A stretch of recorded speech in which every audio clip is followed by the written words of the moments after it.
ఆ పిల్లలైతే అక్కడ గొడవ పడుకొని వాళ్ళ పని వాళ్ళు చూసుకున్నారు. నేననేది మెల్లగా మా కొండపోళ్ళనైతే చేరుకున్నాను.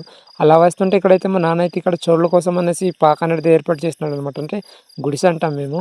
ఇక్కడ అనేది చిన్న గుడిసె అనేది మేము తయారు చేసుకుంటున్నాము. సోళ్ళంటే చాలా మందికి తెలియకపోవచ్చు. గిరిజనులకైతే తెలిసే ఉంటది సోళ్ళంటే ఏంటో అనేది. ఈ సోళ్ళు అనేది రాగి అనేది తయారు చేస్తారు కదా! వాటిది విత్తనాలనమాట. ఆ విత్తనాలు మేము నాటుకొని ఆల్రెడీ మాకు పంట అనేది చేతి దగ్గరలోనైతే వచ్చేసింది. పైగా కొండపోడు కదా! కోతులైతే తినేస్తాది. అందుకని కోసం మేమనేది వర్షాలకు కూడా ఊరికెళ్ళకూడదనేసి ఇక్కడైతే పాక అనేది తయారు చేసుకుంటున్నాం. అలా పాక తయారు చేసుకున్న తర్వాత అయితే ఇక్కడ నారింజ పళ్ళైతే పండున్నాయి. ఆ నారింజ పళ్ళ చెట్టుకైతే వచ్చి ఆ పాక తయారు చేసుకోవడం వల్లనే మేమనేది గుడిసని కూడా అంటాం మేము. ఆ పాక తయారు చేసుకొని అయితే నాకనే ఫుల్లుగా కర్రలవన్నీ మోస్తే నాకనేది ఆకలైతే అయిపోయింది. అందుకనేసి నారింజ చెట్టుకనేసి వచ్చి నేనైతే నారింజ పళ్ళైతే ఏరేసుకున్నాను. ఇక్కడైతే పళ్ళైతే ఒక్కొక్కటి ఒలుచుకుంటే ఈ తొక్క అనేది దొలుచుకుంటుంటే చాలా బాగా కనబడుతుంది నారింజ పళ్ళనేది. తింటే ఒరిజినాలిటీ తెలుస్తుంది. తొక్కని చూసి మోసపోకూడదు.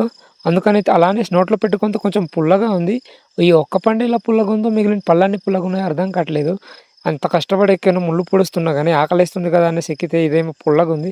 కొన్ని పేర్లయితే బాగానే తియ్యగానే ఉన్నాయి. సారీ అదే నేను మాట్లాడే లాంగ్వేజే ఎక్కువ మాట్లాడిస్తున్నాను. అదే ఈ బద్దలనేది కొన్నయితే పర్లేదు. కొన్నయితే పుల్లగా ఉంది. ఫస్ట్ టైమ్ తినడం వల్ల పుల్ల అనిపించదు. ఇదైతే కొంచెం అలా టేస్ట్ తగులుతా ఉంది. మరి చూడాలి ఎంత టేస్ట్ ఉందో ఏంటో అనేది. ఈ ఒక్క పండు తినేసి మనము పుల్లగుంది, సప్పగుంది అని చెప్పకూడదు కదా! పళ్ళనేది తినాలి. అప్పుడే తెలుస్తుంది మనకనేటిది. ఎలానో పళ్ళనేది ఏరేసుకున్నాం. ఇంకా ఈ ఒక్క పండు కూడా పారేద్దాం అనుకున్నాను. కానీ ఎలానైనా తినేద్దామనేసి కుదురుగా తినేస్తున్నాను ఒక్క దగ్గర. ఇంకేం చేస్తాననేసి రెండో పండనేది రెడీగా ఎంచేసి నేననేది చూస్తున్నాను. ఇదనేది కొంచెం ఇందాకల తిన్న కాయ కన్నా కొంచెం పెద్ద సైజు కాయ. ఇదెలా ఉంటదో మరి చూడాలి.